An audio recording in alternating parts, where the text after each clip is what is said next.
where an ancient Valyrian dragon road on the mainland meets the Sea of Mirth. City of Mir rises.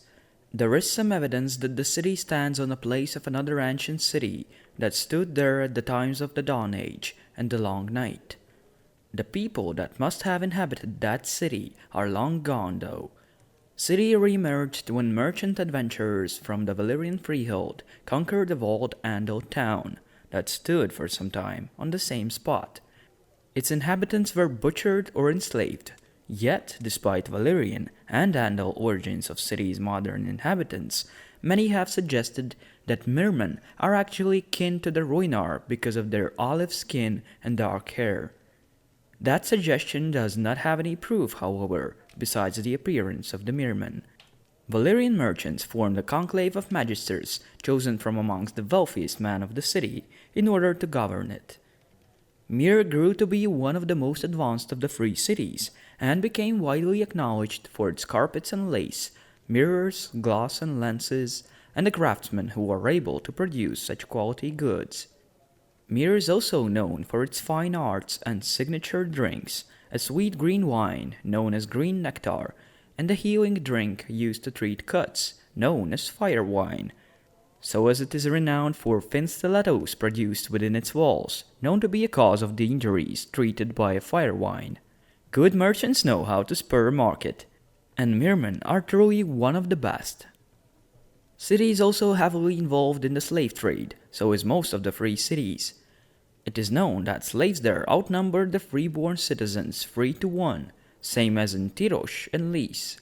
Yet free citizens of Mir do not fear slave uprisings, since Mirish crossbowmen are famed all around the known world, though city relies on military power of the mercenary companies for the most part. Again, just like its sister cities, Tyrosh and Lys. Unlike Mir, Tyrosh is located on an island and began as a Valyrian military outpost, established in order to control shipping activity in the Stepstones. It is still a fortress city, protected by high walls, and its inner walls are made of fused black dragonstone, walls of the original Valyrian outpost. City has a large fleet and a great port in a harbor that is guarded by the Bleeding Tower. Shortly after its founding, Tyrosh quickly grew out into a rich city due to the discovery no one expected made in the waters of the island. It was a unique variety of sea snail that influenced city's growth more than any ruler did. This unusual type of sea snail produced richly colored dyes when properly treated. Tyroshi did just right and varied the diet of the snails, thus producing new, unseen colors, and such a product quickly gained recognition amongst Valyrian nobility. Merchants grew rich by selling those dyes, and so as Tyroshi snails couldn't be found anywhere else, traders poured by thousands in Tyrosh and developed it into a major city within a generation. Further generations knew how to maintain their business. Tyroshi began use the flamboyant display, dyeing not only their clothes, but their hair as well, in bright and unnatural colors. Some may view this as just an odd tradition, yet how would Tyroshi be able to sustain their snail business throughout the centuries if they wouldn't display their dyes in public? Snail secretives are not the only product Tyroshi deal with, though, as they are known for their active involvement in the slave trade, and their slavers are viewed as one of the most aggressive ones. They even venture to lands beyond the wall to capture wildlings for the slave market. Small wonder Tyroshi became widely known for their greed. Besides that, Tyrosh is renowned for its spear brandy and excellent armorsmiths able to produce fantastic helmets shaped like birds and animals, chased with precious metals. Yet not only shiny metalworks are made within the city, as some Tyroshi craftsmen are famous for the creation of ingenious torture devices as well. The temple of Trios, three-headed god, can be found in the city, so as there is a fountain of the drunken god. Too bad this fountain isn't filled with beer brandy. Perhaps such feature would attract more followers, though no one can say the drunken god hasn't got lots of them already. However, many Tyroshi, so as Mirmen and Lysine, prefer fire to a liquid. Lord of Light holds sway in these cities, though there is no established faith in any of the free daughters of Valyria. The ruler of Tyrosh is an archon, chosen from among the members of a conclave of the wealthiest and noblest citizens. Such title was in use in Valyrian freehold and was granted to one selected by a lord's freeholder of Valyria. Archons oversaw colonial cities and towns of the Valyrian freehold, with the exceptions of the self-ruling free cities. Archons were usually dragon riders, and, perhaps, they would still be, if only Tyroshi wouldn't have killed those dragons and their dragon riders who survived the doom of Valyria. No more dragons and no dragon riders were left in the city. Only the title of its ruler remained the same. Lys stretches across several islands and is the most beautiful of the free cities, being known also as Lys the Lovely. Palms and fruit trees grow on these fertile islands, and the surrounding bright blue-green waters are filled with fish. Founded by wealthy merchants and nobles, Lys was mostly a trading colony of Valyrian freehold, but its climate helped it to become a resort destination for the Valyrian dragon lords. They retreated there from battles and fiery grounds of Valyria, surrounding themselves with sweet maids, drinks, and music. To this day, cities' pillow houses are famed throughout the known world. Most likely, that is why Valyrian bloodlines run strong in Lysini veins. However, Valyrian bastards mothered by slave prostitutes must have been mad at their fathers, because, as it is known, some dragon lords in Lys survived the doom of Valyria, but the Lysini killed both the dragons and their riders. Thus, we can conclude that Lysini are not only beautiful but dangerous as well. City has produced lots of infamous beauties indeed, and Targaryen kings and princes are known to have looked at Lys for wives and paramours. For example, Prince Daemon Targaryen, brother to King Viserys I, had a paramour from Lys, a dancer named Mysaria. King Viserys II had been married to Lady Lara Rogaire from Lys in his youth, and had 3 children by her, including the later King Aegon IV and the famous Prince Aemon the Dragon Knight.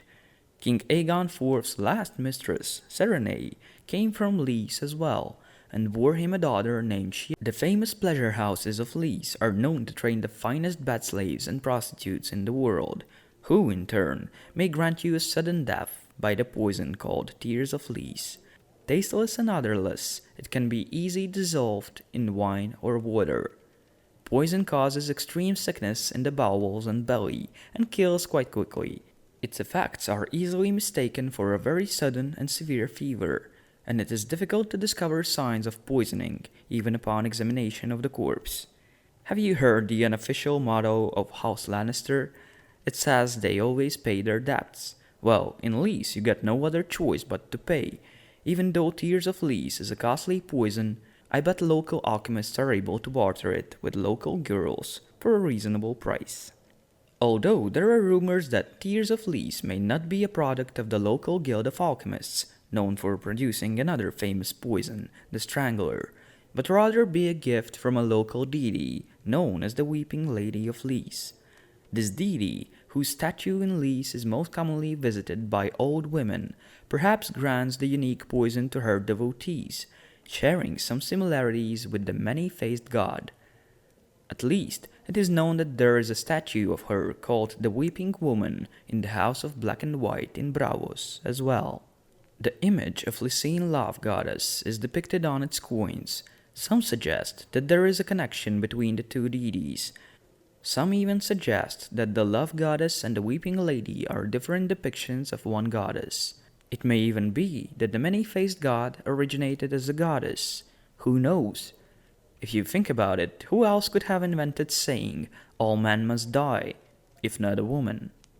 Yet one must put mysteries aside, as city itself is quite mercantile, and is governed by conclaves of magisters, chosen from amongst the wealthiest and noblest citizens. After the doom of Valyria, when Myr, Tyrosh, and Lys became independent, during the Century of Blood, the region now called the Disputed Lands became a war-devastated area, since each city-state claimed it as its own.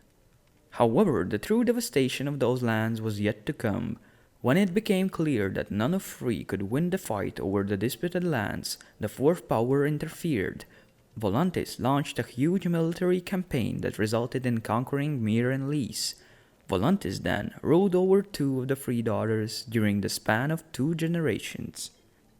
Eventually, Pentas, with the help from Aegon Targaryen and Storm King Argilac Durrandon, together with Braavos, sided with Tyrosh, Lys, and Myr in an alliance that broke Volantine hegemony at the end of the Bleeding Years.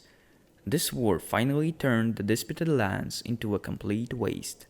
Roughly a century later, Myr combined its strength with Lys and Tyrosh and defeated Volantis once more in the Battle of the Borderland. They united and pledged eternal friendship, forming the Triarchy, also known as the Kingdom of the Free Daughters, in year 96 after conquest. 3 cities formed a governing council that consisted of 33 members.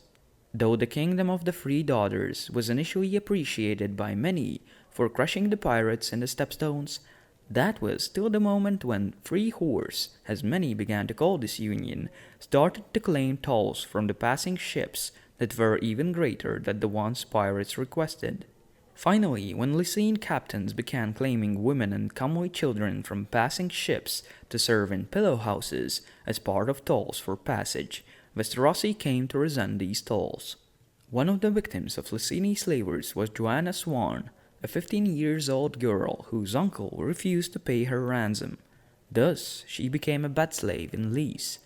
Through time, Joanna rose to become the Black Swan, a powerful courtesan who practically ruled city of Lys.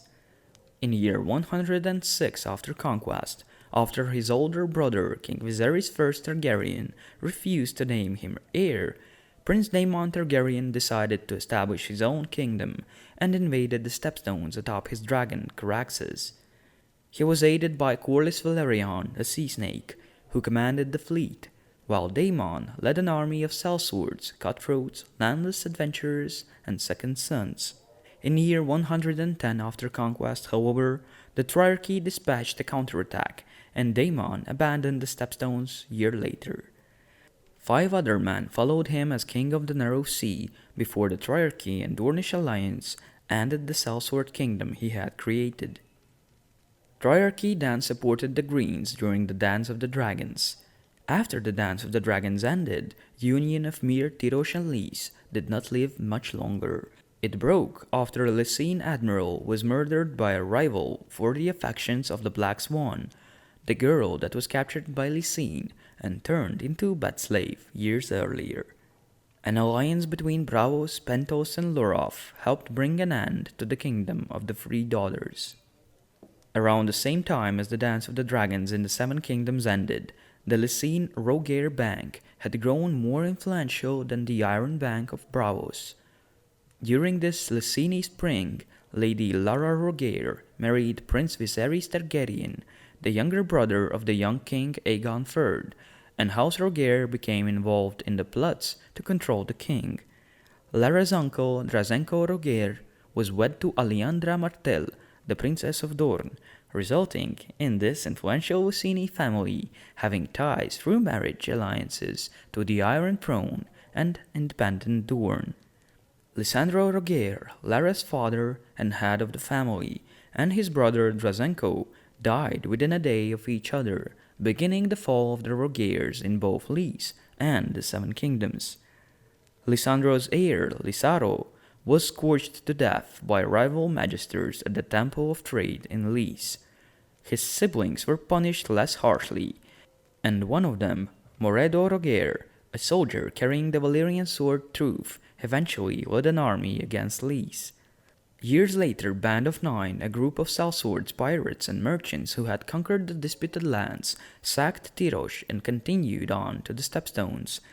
The wealthy merchant Aleko Adaris was placed in charge of Tyrosh, replacing the Archon. The Band of Nine was defeated in year 260 after conquest, in the result of the War of the Ninepenny Kings, and the fighting against the Band of Nine in the Stepstones and the disputed lands lasted only another half year. But Aleko Adaris, tyrant of Tyrosh, remained in charge of the city for another 6 years. In the end, he was poisoned by his queen, and the Archon was restored. Trade wars and open conflicts between 3 quarrelsome daughters of Valyria still continue to take place. They have fueled the births of not only numerous mercenary companies, but the formation of fleets of pirates and seaborne mercenaries as well. Looking back at what kind of people these cities breed and nurture, one is only left to wonder of how much those free city-states could accomplish if they would indeed forge a strong alliance and had kept their sons and daughters by their side, instead of scattering them all over the known world. Thank you for watching. See ya.